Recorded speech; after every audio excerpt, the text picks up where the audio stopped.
Muy buenas tardes, tengan todos ustedes. Es un gusto continuar con este Congreso Internacional de Argumentación Jurídica.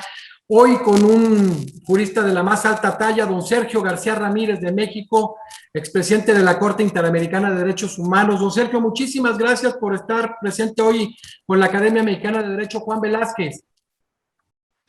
Muchas gracias a usted por la invitación, mi querido maestro y doctor Naveja Macías. Es para mí un privilegio acompañarle en este encuentro. Perfecto, pues hoy diremos un poco del currículum del doctor Sergio García Ramírez, muy vasto, buscamos simplificarlo. Fue presidente de la Corte Interamericana de Derechos Humanos, fue Procurador General de la República en México, fue secretario en la Secretaría del Trabajo y Previsión Social, pertenece a diversas corporaciones académicas y profesionales, entre ellas la Academia Mexicana de Ciencias Penales, la Academia Mexicana de Legislación y Jurisprudencia, correspondiente de la Española, al Instituto Mexicano de Derecho Procesal, al Instituto Iberoamericano de Derecho Procesal, al Seminario de Cultura Mexicana y obviamente orgullosamente miembro honorario de la Academia. Fue presidente, fundador del Instituto Nacional de Ciencias Penales y miembro de la Junta de Gobierno de la Universidad Nacional Autónoma de México, del Consejo Consultivo de la Comisión Nacional de Derechos Humanos, del Consejo de la Comisión Nacional de Arbitraje Médico y del Consejo Directivo del Instituto Nacional de Administración Pública. Un sinnúmero de cosas que, si seguimos, pues no terminamos, mi querido doctor Sergio García Ramírez. Hoy con la conferencia El control de convencionalidad, no tan solo un pionero, sino en el sistema interamericano, el creador. Pues adelante, querido doctor Sergio García Ramírez. Bueno, le agradezco mucho. Qué bueno que usted lee con una gran rapidez, porque así le dio un buen repaso a mi currículum en un minuto. Qué bueno. A una parte nada más. Bueno, creo que con eso es más que suficiente. Basta y sobra. Le agradezco mucho la invitación que me hizo para participar en este foro con los amigos de la Academia Mexicana de Derecho Juan Velázquez.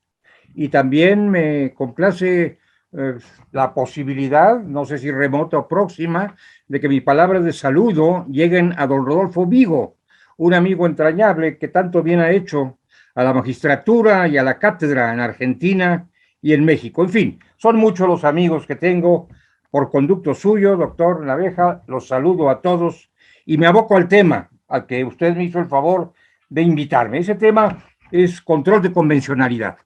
Voy a tratar de desarrollarlo de la manera más llana, a mi alcance y con brevedad. Se trata de una figura que está de moda, digamos. Se le menciona constantemente. Se ha incorporado ya en el bagaje terminológico de la judicatura y de la academia. Yo creo que este control de convencionalidad merece la atención que ha recibido, pero no está todavía concluido el estudio del mismo y vale la pena seguir avanzando en definiciones, en caracterizaciones, en reflexiones, hasta acuñar un concepto que sea admisible para todos y que pueda navegar pacíficamente en el mar de nuestra jurisprudencia y de nuestra doctrina.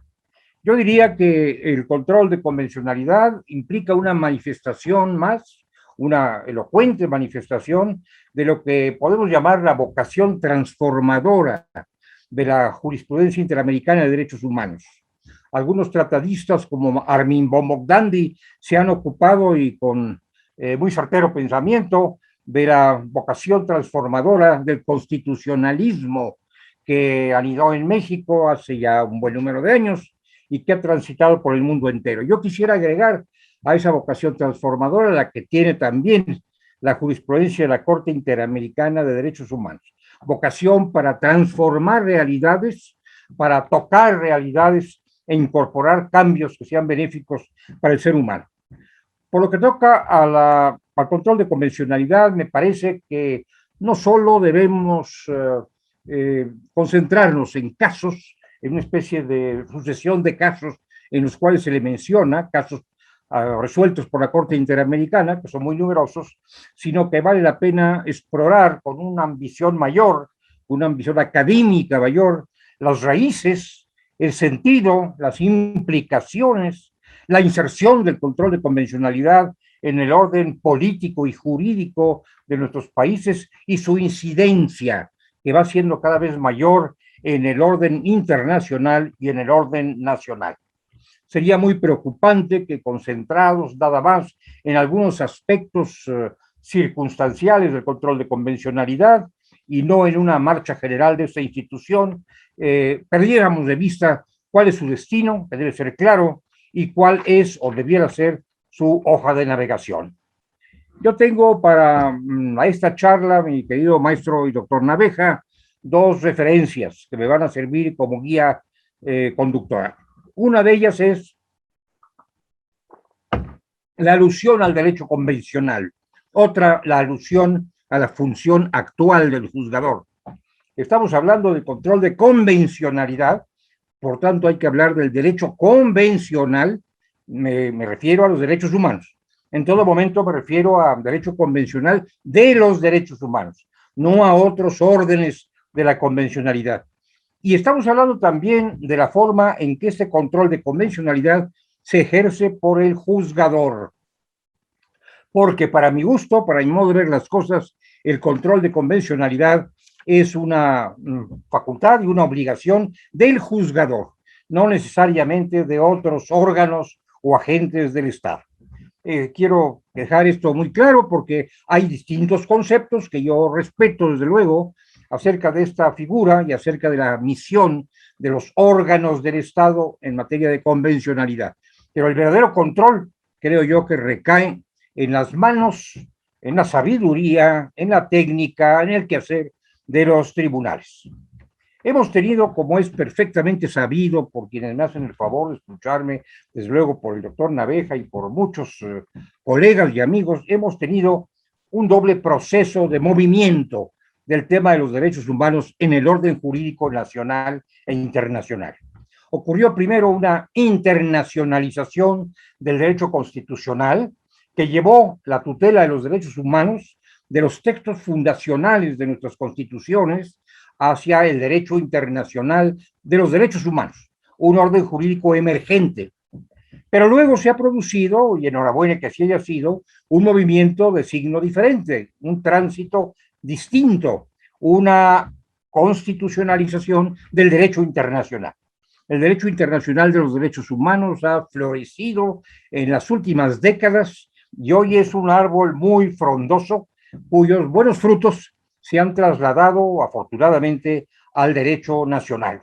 De esto son buena prueba muchas constituciones de nuestros países y desde luego la Constitución mexicana, a la que probablemente me volveré a referir porque es mi marco jurídico nacional. Este es uno de los datos más relevantes, este movimiento pendular del orden jurídico es uno de los datos más importantes del derecho actual. Yo diría que hay que reexaminar todo el orden jurídico y probablemente reescribirlo, y eso está ocurriendo, de hecho, a la luz del derecho internacional de los derechos humanos. Nos obliga esto a una revisión de lo que estudiamos, de lo que aplicamos, de lo que supusimos para ponernos verdaderamente al día. En América Latina, presumo que quienes me hagan favor de oírme son muchos de ellos compatriotas latinoamericanos, en América Latina hemos tenido un proceso de reforma constitucional verdaderamente importante, verdaderamente trascendente en las últimas décadas. Varios países de América Latina se han dado nuevas constituciones y en algunos casos, sin haber nuevas constituciones, ha habido reformas de gran calado, de gran magnitud, como es el caso de la reforma argentina, señera, de 1994, y como es más recientemente, muy recientemente, el caso de la Constitución mexicana a través de la reforma de 2011. Entonces, tenemos que referirnos, pues, a las convenciones que están ya recogidas explícitamente en los textos constitucionales. Tenemos ya una doble fuente de los derechos humanos, del reconocimiento de los derechos humanos. Sé que para los naturalistas los derechos humanos preceden a las constituciones y preceden al derecho internacional. No entro en este debate, pero hay un reconocimiento cada vez más amplio en los textos constitucionales acerca de los derechos humanos. Bueno, las convenciones sobre derechos humanos deben ser cuidadosamente examinadas y entendidas. En primer lugar, diría yo, no cancelan la soberanía de los estados. Los estados celebran convenciones, tratados, pactos en ejercicio de soberanía, A veces en nuestro medio se agita todavía la bandera del nacionalismo jurídico y se reclama el respeto a la soberanía, entendiendo que los convenios, el derecho convencional merma esta facultad autónoma de los estados. No es así. Los estados ejercen su soberanía, ejercen su autonomía cuando suscriben un tratado internacional y cuando se obligan en los términos de ese tratado en forma libre, en forma autónoma. En segundo término, los tratados internacionales suelen revelar el momento actual del orden jurídico. Como son piezas en constante modificación, en constante crecimiento, en constante cambio, nos ayudan a entender cuál es en distintos ámbitos, en distintas áreas, una de ellas muy relevante, la de los derechos humanos, el momento actual del orden jurídico. Superando conceptos que tuvieron su expresión y su vigencia hace ya muchos años y poniéndonos al día. A esto me refiero cuando digo hagamos un ayornamiento del derecho interno a la luz de los tratados internacionales de derechos humanos. Luego agregaré que se insertan y se explican estos tratados en el gran conjunto del sistema jurídico internacional. Son piezas de ese conjunto y es por ello que nuestra Corte Interamericana de Derechos Humanos, cuando pretende emitir una sentencia o la emite y maneja ciertos conceptos, trata de iluminarlos con las nociones prevalecientes en el sistema jurídico internacional, porque entiende que son piezas de ese conjunto las convenciones sobre derechos humanos. También se dice que estos tratados de derechos humanos son especiales. Esta es una expresión que proviene de la jurisprudencia internacional, de la jurisprudencia europea, desde luego, y de la jurisprudencia interamericana. Y son especiales porque, a diferencia de los otros tratados que tienen dos sujetos, estados frente a estados, vis a vis, unos frente a otros, estos tratados de derechos humanos tienen tres sujetos, uno de ellos central, crucial, que es el ser humano. Los tratados de otras especialidades no plantean en el centro de la escena, en el centro de las atenciones, al ser humano. Los de derechos humanos tienen como gran actor, como gran protagonista de su dedicación, de su atención al ser humano. De ahí su carácter de especiales. Son también, se ha dicho, y esta es otra expresión acuñada por la jurisprudencia, son también cuerpos vivos que deben ser releídos, reentendidos al paso del tiempo, según varían las circunstancias. Los tratados a los que me estoy refiriendo fueron suscritos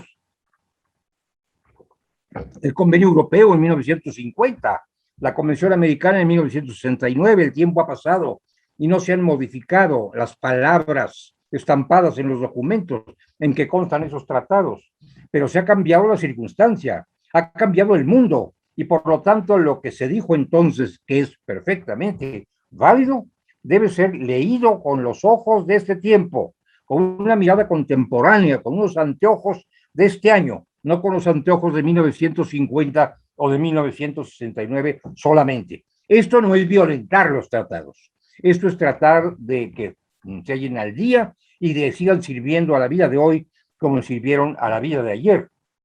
Además, son vinculantes, no son, decimos en México popularmente, llamadas a misa, que va el que quiere y el que no quiere no asiste. Son vinculantes, tienen poder, fuerza de obligar a los estados que se han comprometido con ellos. Me estoy refiriendo a tratados, a convenciones, a pactos. Hay otros instrumentos internacionales, no sé, recomendaciones, por ejemplo, actas de congresos, manifestaciones de relatorías, que forman parte del derecho suave, del soft law, y que no necesariamente son vinculantes, aunque paulatinamente van ingresando en el marco del derecho vinculante. Pero los tratados vinculan a los estados y por lo tanto establecen deberes que estos deben cumplir y en favor de los individuos derechos que estos pueden ejercer, que estos pueden reclamar. Otro rasgo en ese recuento de datos que nos permiten caracterizar el perfil de los tratados de derechos humanos. Otro dato es que estos se amparan en el llamado principio pro homine. Bueno, se dijo pro homine, ahora con lenguaje de género se habla de pro persona, para no mortificar a nadie y no hacer sentir a la mitad del mundo que está excluida de esos tratados cuando está desde luego incluida como la mejor porción del universo. Bueno, es pro persona. Quiere decir esto, como sabemos bien, que deben ser interpretados de la forma que más beneficie la libertad, que mejor ampare los derechos, que atienda más ampliamente los intereses del ser humano. Otros tratados sobre otras materias se interpretan con criterios o bajo principios distintos. Estos bajo el principio pro persona.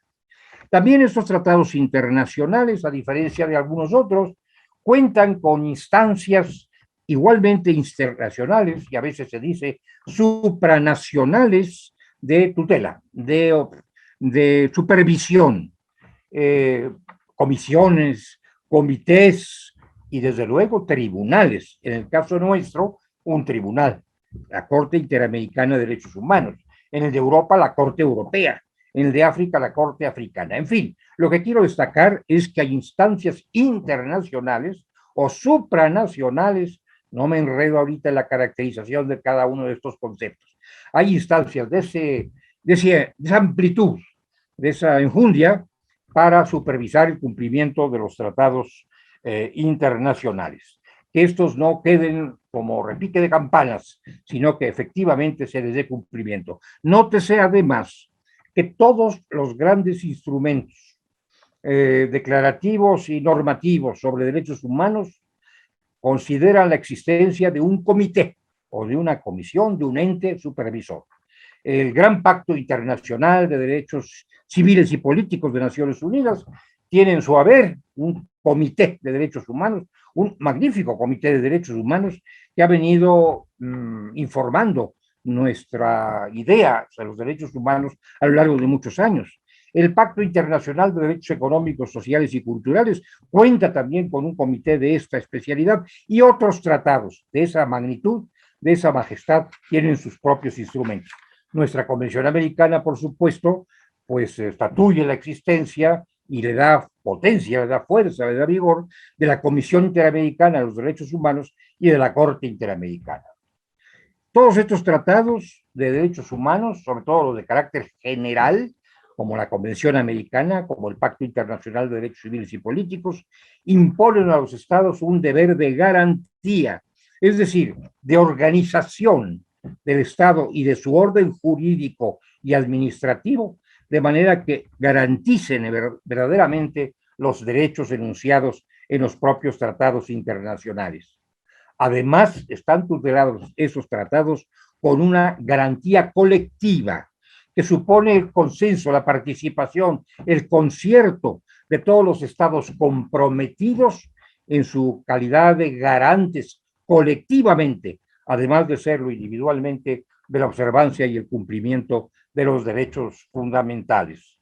En nuestra América, en Europa, el término de garantía colectiva es bien sabido. Se encuentra explícitamente en el Convenio Europeo de 1950.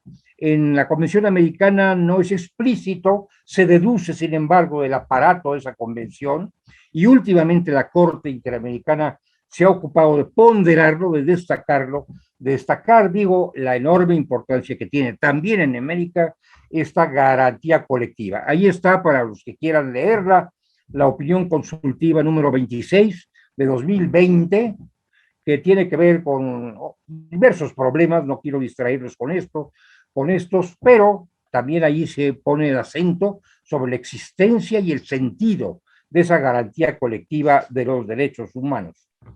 También los tratados de derechos humanos a los que me estoy refiriendo en una muy rápida visión de sus rasgos característicos cuentan, por supuesto, con órganos de protección interna, introducidos en el orden jurídico nacional. Hay órganos llamados a custodiar su vigencia y su eficacia.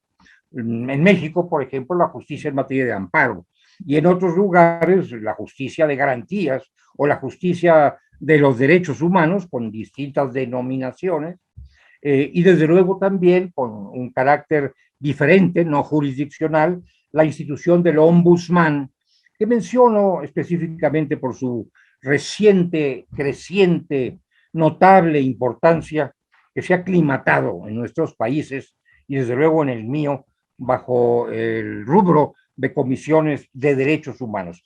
Son distintas maneras de proteger interiormente los derechos humanos con su buena ración de eficacia cada una de ellas, la jurisdiccional una, la no jurisdiccional la otra, el ombudsman. Y finalmente diría yo que los tratados internacionales, que son instrumentos normativos, se integran con dos componentes. Por una parte, el texto escrito del tratado, la letra del estatuto, y por otra parte, la interpretación que la jurisprudencia, los órganos facultados para establecerla, y aquí entramos ya al control de convencionalidad, los órganos facultados para establecerla hacen de esa letra de la ley. Bueno, del mismo modo, una constitución debe ser o puede ser interpretada por un tribunal constitucional, y el lector de la Constitución entenderá que lo que está leyendo debe verse también bajo el amparo y a la luz de la interpretación del Tribunal Constitucional. Lo mismo digo de Tratado de Derechos Humanos, debe atenderse según la literalidad de sus preceptos, estatuidos en un instrumento, pero también bajo la apreciación, bajo la interpretación que de ellos ha hecho el órgano supremo de interpretación, que en el caso de América es la Corte Interamericana sobre Derechos Humanos. Hasta aquí, amigas y amigos, el aspecto de la convención. Hasta aquí el derecho convencional. Pero dije que habría dos referencias a las que me quería yo asir antes de avanzar hacia el trato propiamente de la control de convencionalidad, de forma específica. Uno, los tratados. Ya hablé de ellos con una velocidad casi como la que utiliza el maestro Naveja cuando... Bueno, no tanta, por supuesto, la que está a mi alcance. Por otra parte es el juzgador. El juzgador de hoy es indudablemente un poder emergente. El juzgador de hoy se distingue con claridad, creo yo, del juzgador de antaño. Ogallo, el juzgador, tiene verdadera potencia, verdadera fuerza.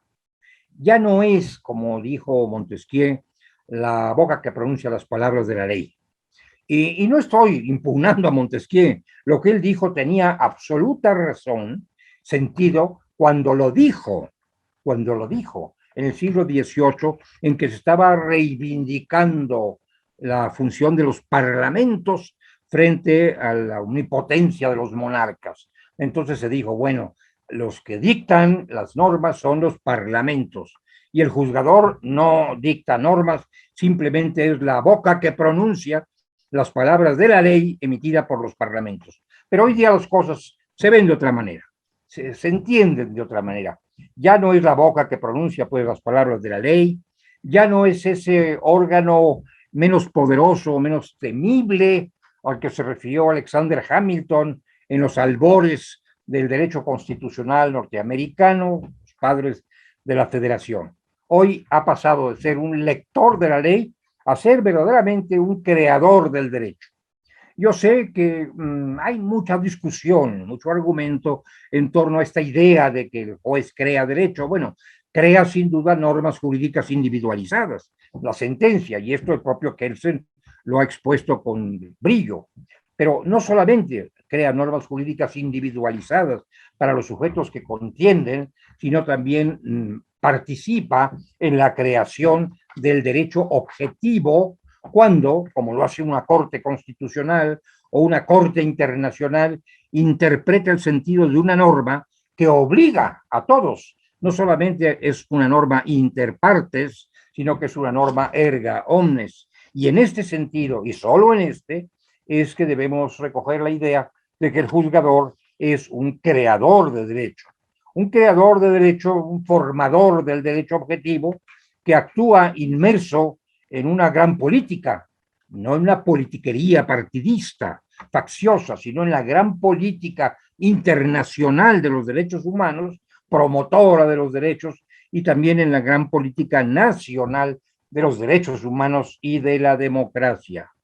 Yo creo que para un juez, un verdadero juez responsable, que enfrenta un problema severo, un litigio importante y que debe emitir una sentencia que sabe que tendrá un gran alcance, más allá de los contendientes, hacia la nación entera o hacia la región completa o hacia el mundo entero, si se trata del juez de la Corte Internacional de Justicia, no podría ese juez aplicar ciertas expresiones de antaño. Por ejemplo, la de Fernando I de Hungría, la leo para no equivocarme, es un latín: fiat justitia pereat mundus, hágase la justicia y perezca el mundo. Yo creo que un juzgador responsable no puede pensar en esos términos. Hago mi justicia y que el mundo pues la padezca. Cuidado con estas expresiones egoístas, irresponsables de un juzgador, y tampoco puede decir después de mí el diluvio, como se dice que dijo Luis XV o Madame Pompadour, según otros historiadores. Bueno, después de mí el diluvio, no. Después de esta sentencia, el diluvio, que venga uno la arrasadora porque yo ya he hecho lo que yo he creído conveniente. En ese sentido es que yo digo que el juez debe actuar inmerso en la gran política, sobre todo los jueces que lo son de la nación, los jueces constitucionales, los jueces internacionales. En México estamos estrenando, estrenando relativamente, porque ya llevamos cierto número de años en esto, pero estamos estrenando, digo, una nueva etapa de nuestra justicia constitucional. Antaño los jueces constitucionales, los supremos jueces constitucionales, que eran también tribunales de casación, quizás sobre todo de casación, no mellaban tanto, no incidían tanto sobre políticas públicas, sobre el rumbo de la nación.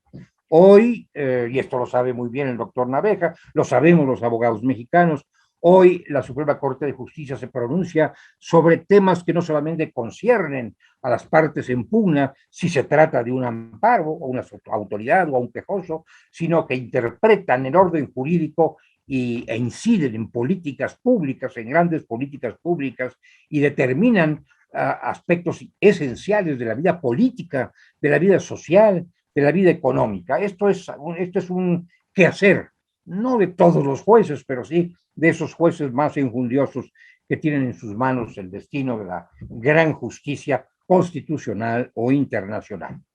También los jueces de ahora son, y en esto se ha insistido mucho por los estudiosos, por los doctrinarios, son garantes de los derechos humanos. Un juez está llamado a garantizar en su foro, en su tribunal, en sus causas, en sus pronunciamientos, los derechos humanos.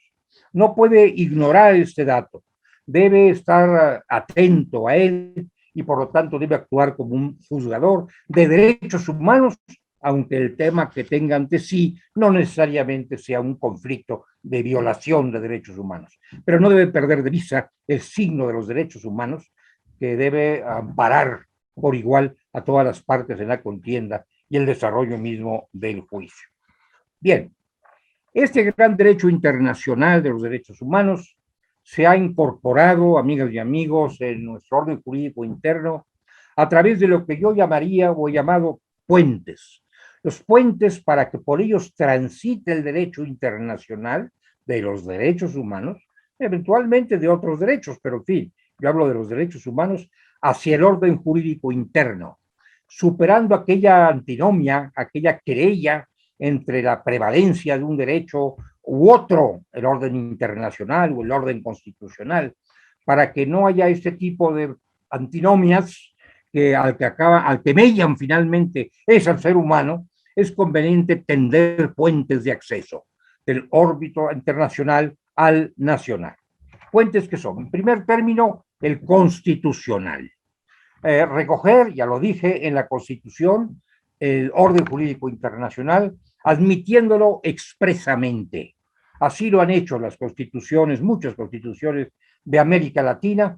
La mía, por ejemplo, la mexicana, que antes era muy ahorrativa en palabras acerca del orden jurídico internacional, un artículo, el 133, se refería a los tratados, ahora es exuberante en materia de derecho internacional, de tratados internacionales, exuberante por la importancia, no por el número de palabras, por la importancia de los conceptos. El artículo primero de la Constitución mexicana, remozado en 2011, establece una doble fuente de los derechos humanos.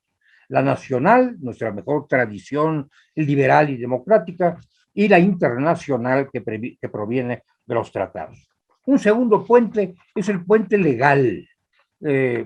Para el régimen interno, la Constitución requiere, su aplicación requiere de leyes orgánicas, de leyes reglamentarias, de leyes que detallen sus términos. Pues otro tanto ocurre a propósito de los tratados internacionales.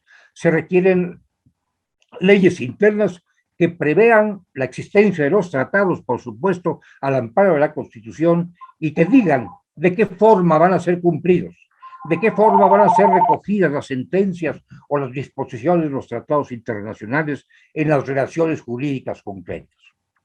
Un tercer puente es el político que hoy se refugia en las llamadas políticas públicas, que constan en distintos documentos, a veces son documentos programáticos de carácter administrativo, política pública sobre mujer, política pública sobre derechos de los niños, política pública sobre educación o sobre salud. Todas estas políticas públicas, si ustedes ven los documentos correspondientes, están permeadas por los derechos humanos. A veces recogen literalmente estos documentos las expresiones del derecho internacional de los derechos humanos y de sus adecuaciones jurisprudenciales. Y finalmente, un puente, bueno, puede haber muchos más, pero finalmente para los efectos de esta charla, un puente jurisdiccional. Un puente jurisdiccional que ahora nos interesa vivamente por estar hablando del control de convencionalidad. Es la recepción por parte de los tribunales internos, domésticos, municipales también se dice, de las normas internacionales y su aplicación en la solución de disputas, en la emisión de sentencias. Especialmente, diría yo, la recepción por parte de los altos tribunales, de las altas cortes, que se suele decir. De nueva cuenta, las cortes constitucionales, las altas cortes administrativas y otros órganos de suprema jerarquía. La forma en que estos tribunales, altos tribunales,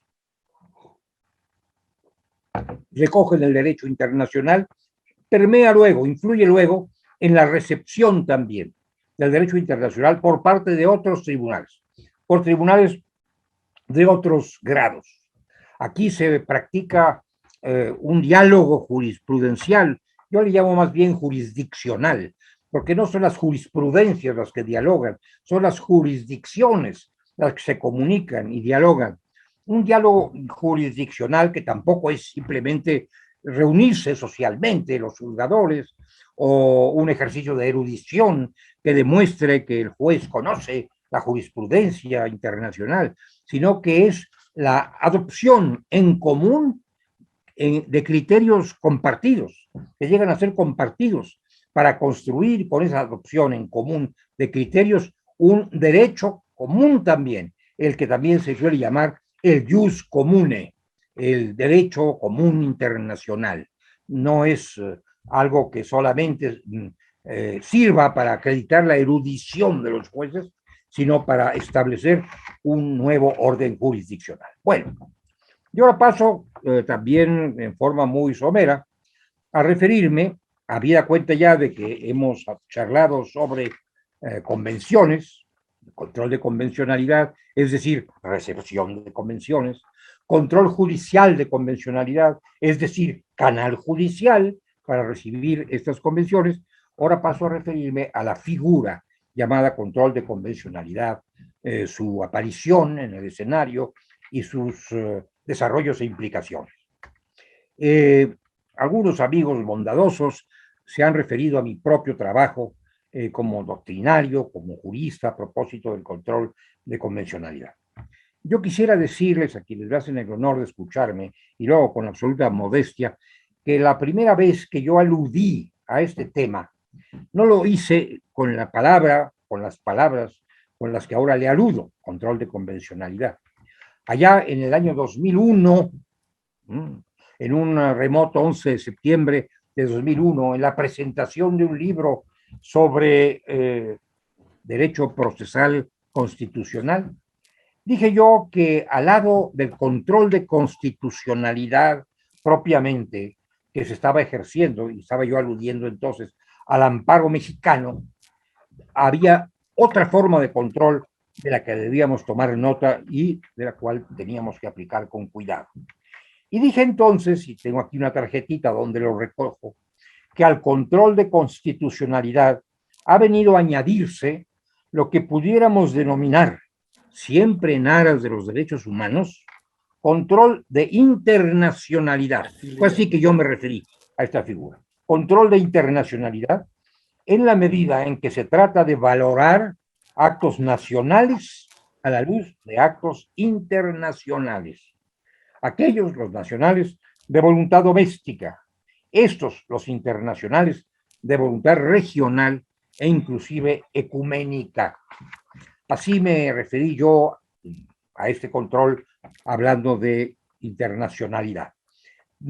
Creí también que formaba parte de lo que yo con mayor amplitud podría llamar un control de juridicidad, un control genérico de juridicidad derivado de las ideas compartidas acerca del ser humano, de la dignidad humana, de la protección, la tutela de esa dignidad, de la forma de hacerlo a través del orden jurídico y de la tutela jurisdiccional de este orden jurídico. Fue así, en fin, que empujé la idea de un control de internacionalidad y realmente no volví a hablar de internacionalidad, sino en lo sucesivo de control de convencionalidad. Bueno, a ver, voy a ver algunas notas para no repetir. Bueno, una caracterización del control de convencionalidad. La Corte Interamericana ha caracterizado, bueno, se ha referido desde luego en múltiples ocasiones, constantemente, y se sigue refiriendo al control de convencionalidad. Ya es un concepto constante en la también constante jurisprudencia de la Corte Interamericana. En un caso notable, importante, el caso Hellman, la Corte dijo que el control es, y lo leo, institución que se utiliza para aplicar el derecho internacional. En este caso, el derecho internacional de los derechos humanos y específicamente la Convención Interamericana y sus fuentes, incluyendo la jurisprudencia de este tribunal, dijo la Corte Interamericana. Yo recojo estos conceptos y los refraseo para una caracterización distinta, quizá más puntual, me pareció, de lo que es el control de convencional.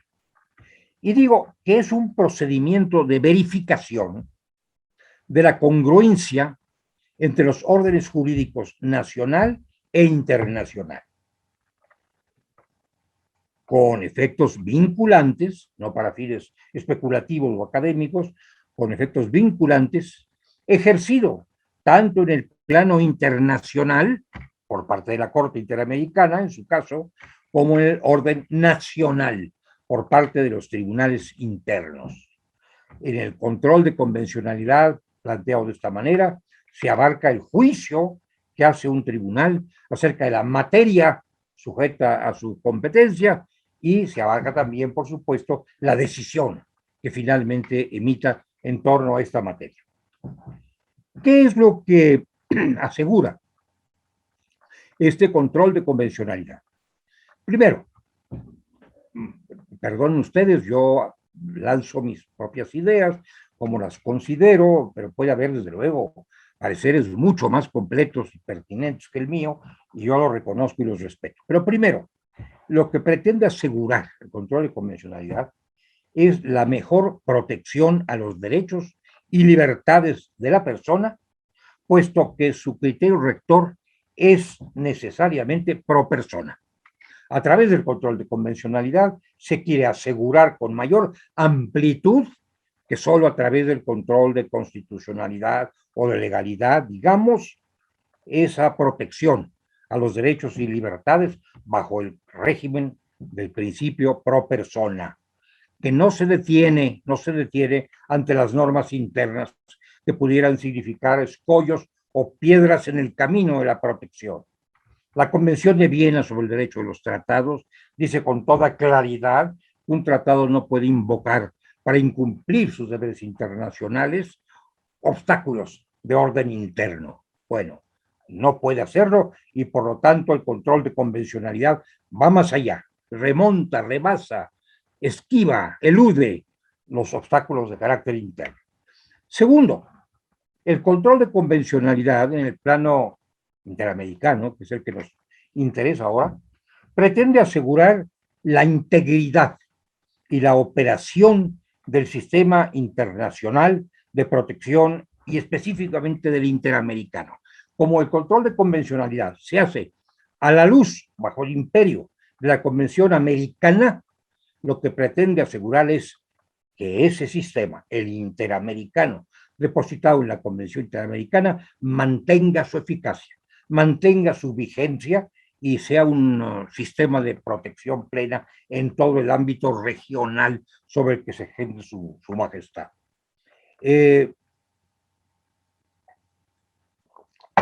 Puede haber casos muy expresivos acerca de la vigencia de este control de convencionalidad, como cuando hace algunos años la Corte Suprema de Argentina, por ejemplo, una corte que yo aprecio mucho, una corte muy respetable, difirió de un criterio establecido por la Corte Interamericana en materia de prescripción de la facultad persecutoria de delitos, el caso que se llamó en el sistema interamericano caso Bulacio y en el sistema argentino el caso Espósito, difirió del criterio de la Corte Interamericana, pero acató el criterio de la Corte Interamericana en aras de preservar la integridad, la majestad, la fortaleza del sistema interamericano.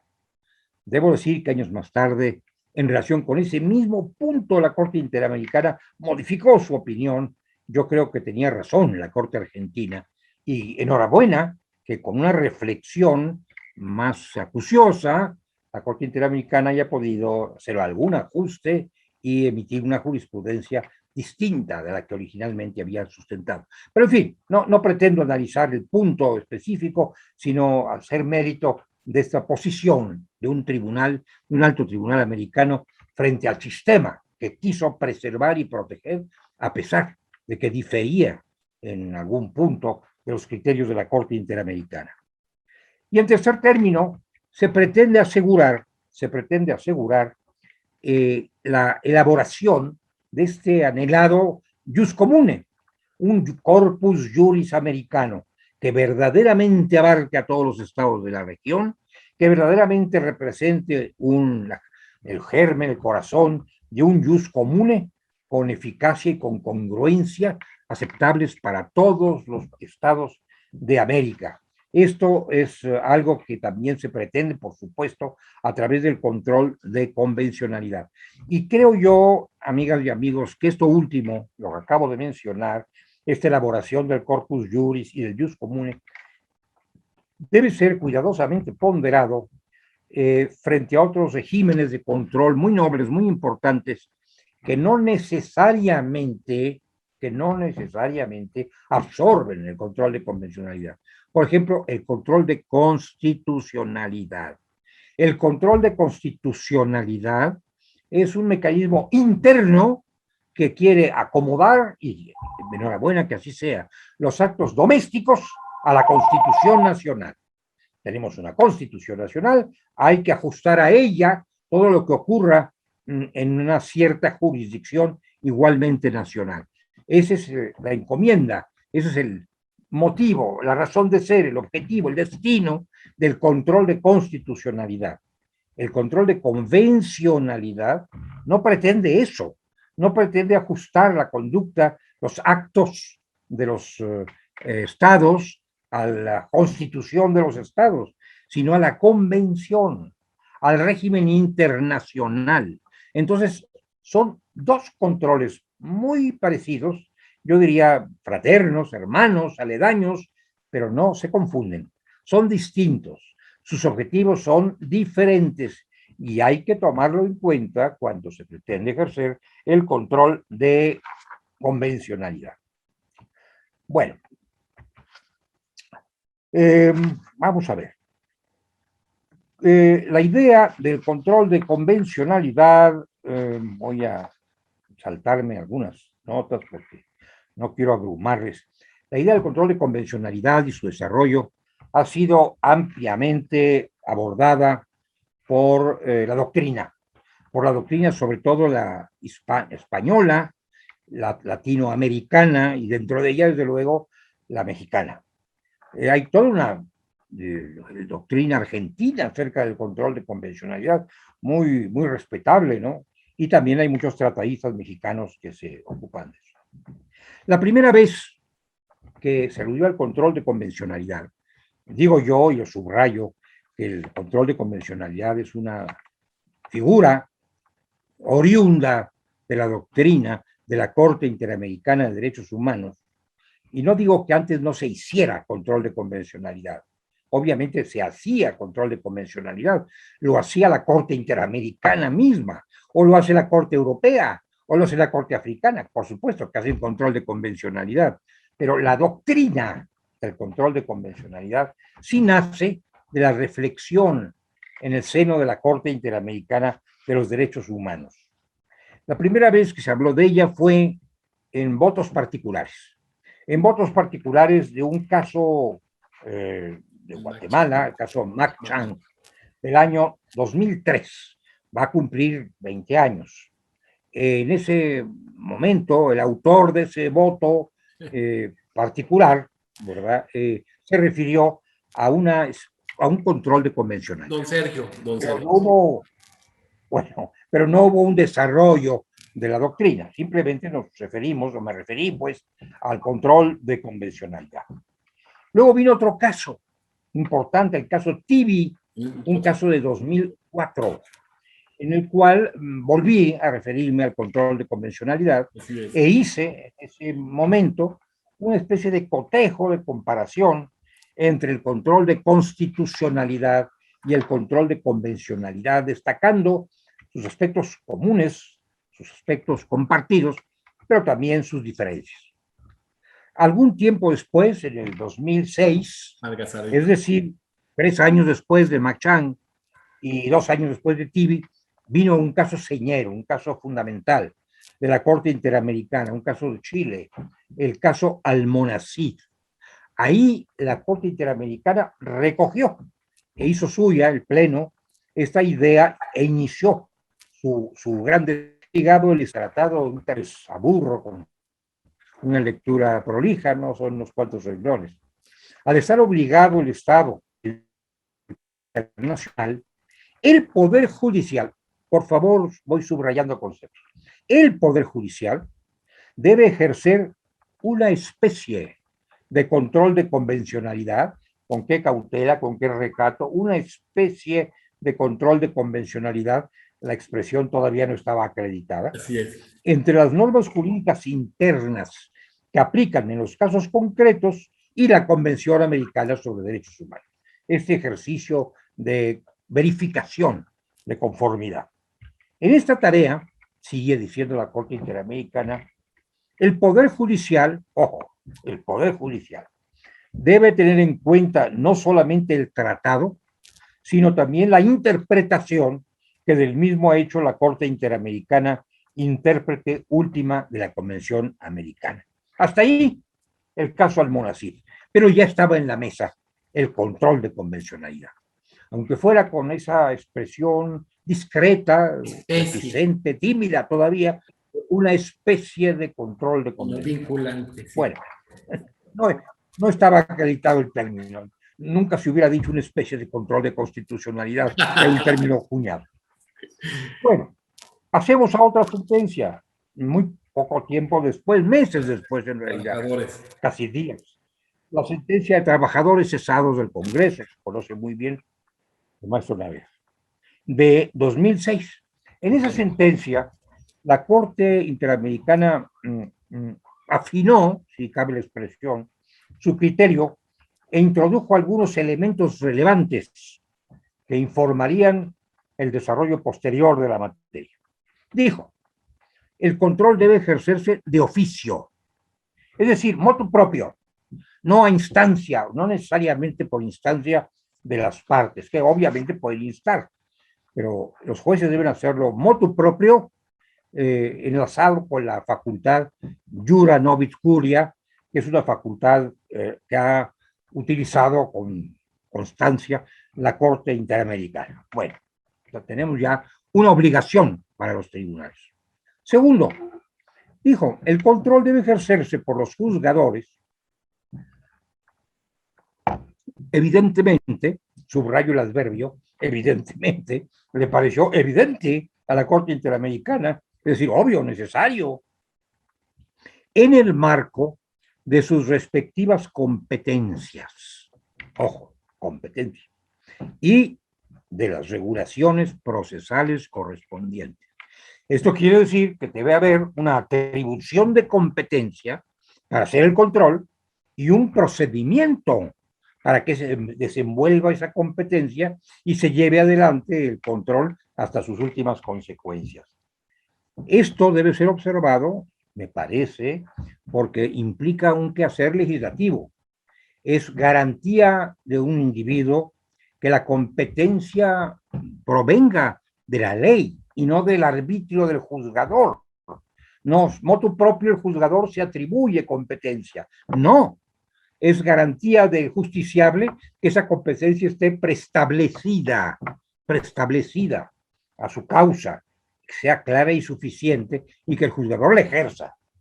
Y también el procedimiento tampoco lo inventa el juzgador, a su ocurrencia tiene que estar, al menos en sus aspectos fundamentales, establecido por una norma genérica, que suele ser la ley, puede ser un reglamento, en el caso de la Corte Interamericana, pero no es el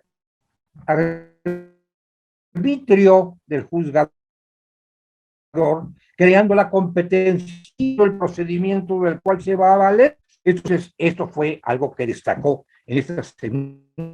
No puede quedar limitada exclusivamente por las manifestaciones o actos de los accionantes en cada caso concreto. Hasta ahí vamos siempre sin considerar otra admisibilidad y procedencia de ese tipo de acciones. Esto implica que la Corte está consciente de que puede haber, y suele haber, presupuestos formales y materiales de admisibilidad y procedencia que pueden en un momento dado oponerse al ejercicio del control. Son requisitos de carácter procesal, como los hay en cualquier orden jurisdiccional, que impiden que un procedimiento se lleve adelante, porque no se han satisfecho ciertos presupuestos formales o ciertos presupuestos materiales de admisibilidad y procedencia.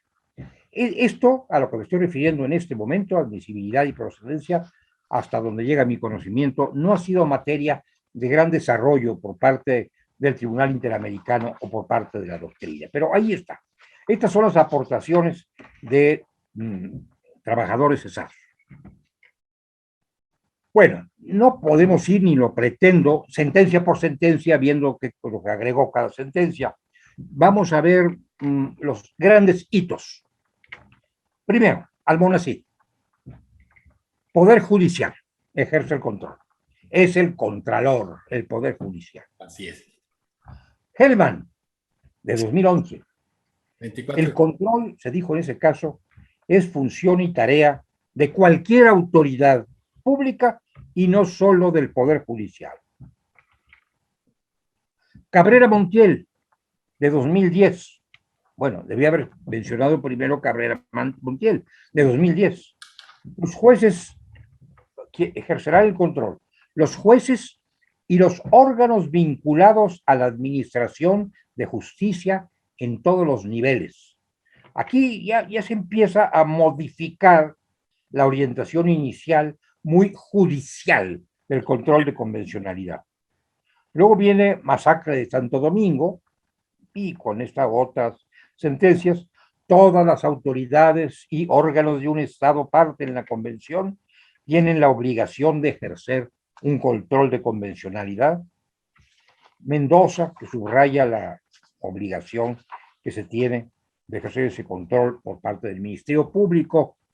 Bueno, aquí yo tengo materia para mis propias cavilaciones, con gran respeto para los puntos de vista sustentados por la muy, para mí, respetada y admirada Corte y por muchos miembros de la doctrina, la mayoría de la doctrina sigue esta corriente a la que me acabo de referir. Yo tengo algunas dudas que quiero confesar llanamente. Cuando se dijo, por ejemplo, que el control debían hacerlo los tribunales, los juzgadores y los órganos vinculados a la administración de justicia, ¿quiénes son los órganos vinculados a la administración de justicia? Los secretarios judiciales, por ejemplo, los actuarios, también los intendentes judiciales, también la policía judicial, también el Ministerio Público, todos ellos son órganos vinculados, así, grosso modo, genéricamente, a la administración de justicia. Mi gran maestro Alcalá Zamora dividió a estos órganos en órganos vinculados a la función jurisdiccional y a la administración jurisdiccional. Bueno, todos están vinculados a la administración de justicia. Unos con mayor grandeza, con mayor color, otros con menor. Pero cuidado, vamos a poner en manos de todos esos órganos, un conjunto heterogéneo, el ejercicio del control de convencionalidad. Sin embargo, esta definición se superó bien pronto o se amplió, mejor dicho, se amplió bien pronto cuando se dijo cualquier autoridad pública y no solo el Poder Judicial, o bien todas las autoridades y órganos de un Estado. Cuidado. Yo invitaría a que reflexionemos y veamos todos los órganos, todos los agentes, todas las autoridades de un Estado. Aquí en la cercanía de mi domicilio, supongo yo que vela por mi seguridad y por la seguridad de mis vecinos un gendarme, un policía, un hombre de bien, creo yo, armado de un garrote y con un kepis, que está cuidando del paz del vecindario, es un agente del Estado. No muy lejos de aquí hay un sanatorio público, un centro de salud, a cargo de un médico funcionario del Estado que se ocupa de brindar salud a los ciudadanos, aplicación de vacunas, ciertas curaciones menores, etcétera. Tampoco muy lejos de acá está la oficina de correos. Correos es un servicio público, es una función del Estado. Y hay un jefe de la oficina de correos. Y ese jefe de la oficina de correos es también un agente del Estado. Desempeña una función conferida por el Estado. Entonces yo me digo, el gendarme de la esquina, como decimos en México, el gendarme de la esquina, el director del centro de salud, el director de la oficina de correos. Entonces, digo yo, van a ejercer todos ellos control de convencionalidad, pero más todavía, el presidente de la República, el Congreso de la Unión. Bueno, está bien que se sometan a los tratados internacionales, pero ¿cómo pueden controlar la convencionalidad de los actos de autoridad? ¿Cómo podría hacerlo ese supremo magistrado, ese supremo mandatario, el presidente de la República, de cuya dignidad y majestad no tengo ninguna duda? ¿Cómo podría hacer control de convencionalidad? Subordinación a la Constitución, sin duda, pero control de convencionalidad, expulsando normas, si es un demócrata, si es un hombre obediente a la ley, expulsando normas, inaplicando normas, ejerciendo un juicio propio para ver qué cosa es lo que está conforme con la convención y qué no. Esto me parece extraordinariamente peligroso. Por eso es que yo sugiero, predico una reflexión mayor que la que hemos tenido a propósito del control de convencionalidad, para llegar a definiciones compartidas, para ponernos de acuerdo, primero, en qué cosa es el control de convencionalidad. Ya dije cuál es mi idea, cuál es su objetivo: construir un derecho común de los derechos humanos, asegurar la eficacia del sistema interamericano, brindar la más amplia protección a los derechos y libertades del individuo. Pongámonos de acuerdo sobre esto. Segundo, ¿Quién debe ejercerla? ¿Quién tiene por la naturaleza de su función pública la facultad necesaria de ejercer el control? A mi juicio, ese alguien es el juez. El juez es el controlador por antonomasia. Otras autoridades son emisoras de normas, son aplicadoras de normas, pero no controladoras de la conducta de los gobernados. Esta es una misión esencialmente judicial y además, amigas y amigos, conviene que lo siga siendo, porque si no íbamos a poner en manos de todos los funcionarios públicos el control de convencionalidad. Y esto estableciendo competencias y estableciendo procedimientos. Tampoco todos los jueces. En algunos países puede que el número de jueces sea muy reducido, y bien, enhorabuena, pero en otros, por ejemplo, en mi México, el número de jueces es varias veces, iba a decir millonario, pero no millonario, pero sí de milenios, de miles y miles y miles de juzgadores, desde los más modestos, jueces cívicos, jueces municipales, jueces de paz, hasta los más encumbrados, ministros de la Suprema Corte. Son miles y miles y miles. Todos, yo diría que hay que ver cómo organizamos el sistema de competencia para que unos jueces sean competentes y establecer un procedimiento que podría correr en paralelo al juicio de amparo, y de hecho así se piensa hoy que está ocurriendo, en paralelo al juicio de amparo o dentro del juicio de amparo. Pero ya destaqué que en mi concepto el objetivo no es el mismo. Se pueden parecer muchísimo, pero el objetivo no es el mismo. Uno es la defensa de la Constitución y el otro es la defensa de la Convención. Uno es el imperio constitucional del propio del Estado de Derecho y otro es la edificación de un jus comune regional o universal. Son objetivos diferentes, pueden alcanzarse juntos, tal vez sí, pero vale la pena que lo definan. Y luego, ¿cuáles son las consecuencias jurídicas del control de convencionalidad? Que le enmienda la plana al acto controlado o al órgano controlado por parte del órgano controlante, le enmienda la plana. Entonces, ¿qué va a ocurrir con la norma controlada adversa a la convención? Va a desaparecer, se va a modificar, va a ser excluida, no se va a aplicar. Bueno, uno puede llegar a distintas conclusiones, pero conviene que esas conclusiones sean compartidas, que todos tengamos esas mismas conclusiones para que sepamos, en bien de la seguridad y de la justicia, a qué atenernos. Todo esto es materia, creo yo, de una necesaria deliberación adicional acerca del control de convencionalidad. Yo estoy seguro de que muchos de los amigos y amigas que me hacen el favor de escucharme, que son estudiosos y tratadistas del control de convencionalidad, como lo es el doctor Naveja, pues no dejarán caer en saco roto esas reflexiones de un modesto colega, figura, y seguramente en próximos esfuerzos doctrinales podrán responder a todas estas preguntas que por lo pronto dejo yo en el tintero o en la nube, porque yo no sé a dónde va a dar todo lo que estamos diciendo. Se dice que va a dar una nube. Bueno, lo dejo en la nube para que lo baje de la nube quien quiera con un pararrayos, probablemente, que pique la nube para que desciendan estos conceptos y puedan ser objeto de mayores y mejores desarrollos. Por esto, amigas y amigos. Doctor García Ramírez, no quiero dejar ir este espacio.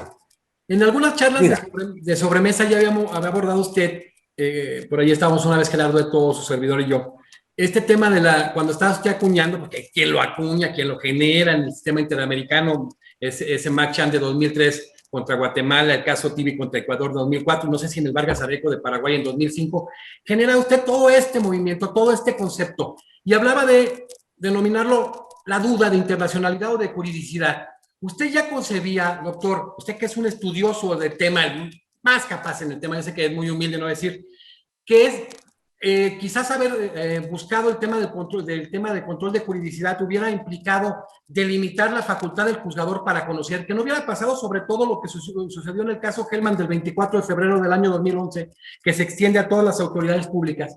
Yo desde el principio, mi querido maestro y amigo, desde el principio entendí más o menos cuáles podrían ser los linderos, los rasgos esenciales de un control de convencionalidad en sede judicial. Y siempre le llamé control judicial de convencionalidad. No me fui por el camino de que otros órganos llevaran adelante el control de convencionalidad. Esta fue la idea nuclear del sistema. Eso es lo que está en Almonacid. Este es el gran arranque del control de convencionalidad. Yo lo entendí de esa manera y lo seguí entendiendo de esa manera en mis posteriores votos razonados, votos separados, que no eran discrepantes, eran razonados. Y así lo expuse en algunos cursillos ya en nuestro país. Estas sentencias que consideramos, y que sobre todo usted que acuñó ese concepto, hitos, por ejemplo, donde ya plenariamente o se concibe pretorianamente el control de convencionalidad en esa primera sentencia contra el Estado chileno, Almonacid Arellano, y luego la siguiente sentencia, trabajadores cesados del Congreso contra Perú, que fueron unos cuantos meses, si no me equivoco, de septiembre a noviembre de 2006. Sí, hasta ahí se embarca la evolución y viene quizás para usted, doctor, una involución en el caso Cabrera Montiel, como se plantea. Bueno, yo no le diría que sea una involución, porque eso sería impugnar ideas muy respetables de muy respetados colegas. Okay. Los dejo a salvo, desde luego. Es muy respetuoso, pero bueno, su concepción. Mi reflexión. No, sino una evolución diferente, un modo distinto de entender las cosas. Y yo hago notar, las instituciones tienen su propia vida, tienen su propio génesis, pero tienen también su propia fisiología y se van modificando. Nuestro juicio de amparo también ha sufrido modificaciones importantes al cabo de los siglos, ¿verdad? Entonces es perfectamente válido. Pero creo yo que nos hemos apartado de la idea original y ese apartamiento pudiera no ser afortunado. Lo pongo de esa manera. No me amarro, no me ato totalmente a mi concepto original, pero llamo la atención sobre los problemas que puede haber, sobre las desviaciones en que se puede caer, quebrantando el control de convencionalidad, convirtiéndolo en un factor no de orden, sino de desorden. Mire, maestro, si hacen control de convencionalidad todos los órganos o todos los agentes del Estado, el desorden es catastrófico. Cada quien va a interpretar a su manera las convenciones, nadie las conoce, bien a bien nadie las conoce. Son contados los conocedores de las convenciones que se supone se van a aplicar. Pero si podemos poner en manos ad libitum de quien sea, del gendarme, del director de correo, del director de oficina, bueno, de todo lo que puse yo como ejemplo y mil más, el control de convencional, aquello puede ser un verdadero caos. Y una figura nativa del orden puede convertirse en una figura productora del desorden. Exacto. Ojo, yo llamo la atención simplemente, ojo con esto, porque podemos llegar a conclusiones que no sean afortunadas. Esa mirada contemporánea que aborda el doctor García Ramírez, quizás hablando un poco de autonomía procesal constitucional delegada en este proceso de creación de normas, cuando llega usted, doctor, y concibe esta idea, independientemente del nombre, y que busca precisamente el establecer el orden, honestamente, ¿pensó que en algún momento, por la composición del Tribunal Supranacional, podía cambiar el rumbo, como sucedió al final con estas sentencias? Porque, bueno, ya marca usted este hito famoso, importantísimo, de la tercera sentencia, ese Cabrera Montiel, luego la Hellman, luego quizás la Tala Rifo y Niñas, y la que dijo usted, masacre de Santo Domingo contra Colombia. Pero, ¿usted ya pensaba que podría haber alguna interpretación diferente para ser respetuosos? No, yo seguía pensando en que esto estaba en manos de los juzgadores, en que no habría una interpretación diferente. Luego vino y tuve que pensar que esto estaba ocurriendo, es obvio, ¿no? Pero nunca pensé en eso, en algo distinto. Y yo pensé inclusive que de ahí provendría la futura grandeza de la jurisdicción, de la judicatura de América Latina, de su posibilidad de interpretar a través del control de convencionalidad los tratados internacionales. Pero siempre pensé en el juzgador, nunca pensé en otros funcionarios, ni pienso que sea razonable incorporar en esto a otros funcionarios. Doctor, ya quisiera concluir la última, sé que me da mucho tiempo y tiene usted muchas cosas que hacer. No, dime. Hablamos de las constituciones en América Latina. Usted ya habló de la Constitución señera esta de 1853 de Argentina, 1860, que en su artículo 75 especifica los tratados internacionales que se encuentran a nivel de la misma Constitución. Y en el caso de las del 79, previa del 93 de Perú, que era de un alto nivel constitucional, que establece que los tratados internacionales de derechos humanos están en el bloque. ¿Qué considera que sería más pertinente? ¿Establecer específicamente cuáles tratados son los que forman parte de este bloque o establecerlo de manera general? No, mire usted, maestro, doctor y amigo, yo creo que es mejor, mire, fue innovadora la Constitución argentina Sí. cuando estableció puntualmente estos tratados, pero luego dijo que también podían incluirse otros con una aprobación por una mayoría calificada por parte del Congreso. Pero la producción de tratados internacionales es muy amplia, pero además hay otra cosa, hay algunos tratados internacionales que contienen derechos humanos, pero no son de derechos humanos. Entonces, creo yo que vale la pena más bien hablar de tratados o de derechos humanos incluidos en tratados internacionales, que es lo que nos interesa proteger. Derechos humanos incluidos en tratados internacionales, porque hay muchísimos tratados que no son de derechos humanos, pero que contienen derechos humanos. Bueno. Excelente, cerramos. Yo nada más quisiera hacer, como dice en el comercial, doctor, esta obra hermosa que ya tenemos en nuestras manos, donde tuve el gusto de compartir pluma con usted, Autonomía Universitaria y Constitución Iberoamérica en Perú, de Green Day, que coordinan Gerardo Eto, un gran amigo de nosotros, y José Palomino. Yo le vuelvo a agradecer a usted mi inclusión en esa obra. No, allá no, ya que lo hayan invitado a escribir, y bueno, esta es una obra preciosa que tuvimos el gusto de... Es un bello libro, es un estupendo. Gracias, doctor, y cerrar, ¿no? De que qué bueno, que siempre la humildad que siempre le ha caracterizado, cómo se le quiere en la academia, cómo se le quiere en toda América Latina, me ha tocado donde quiera, me debe un prólogo y lo llenamos de prólogos. Qué bueno es tener buenos amigos que no se fijen mucho en mis múltiples faltas. No, lo que está hecho en el sistema interamericano es impresionante, y bueno, ahora que hable del doctor Rodolfo Vigo, al cual le tengo mucho cariño y usted también, y él le aprecia mucho, pues él marca pues un hombre tan importante. Muchísimas gracias, querido doctor Sergio García Ramírez. Haberlo tenido en la academia es un verdadero gusto, un lujo, sabe que se le quiere mucho en la academia, se le pusieron un miembro honorario desde su génesis. Pues hoy lo despedimos y agradeciendo de antemano todas las bondades que ha dado, todas las facilidades que ha dado para participar con nuestra academia. No tiene nada que agradecer, soy más bien yo quien expresa gratitud a usted, a los miembros de esta academia, Juan Velázquez, y a cuantos me hagan el favor de tolerarme. Muchas gracias. Gracias, y bueno, cerramos después de que varios magistrados y jueces constitucionales han participado. Toca la participación del doctor Sergio García Ramírez, expresidente de la Corte Interamericana de Derechos Humanos, con el tema del control de convencionalidad. ¿Quién mejor para conocerlo con él? Es el padre del concepto. Yo sé que no le gusta, pero es el generador del concepto. Muchas gracias, doctor Sergio García Ramírez. No es que no me guste, es que soy consciente de que las paternidades son muy comprometedoras. Muchísimas gracias. Un abrazo para todos.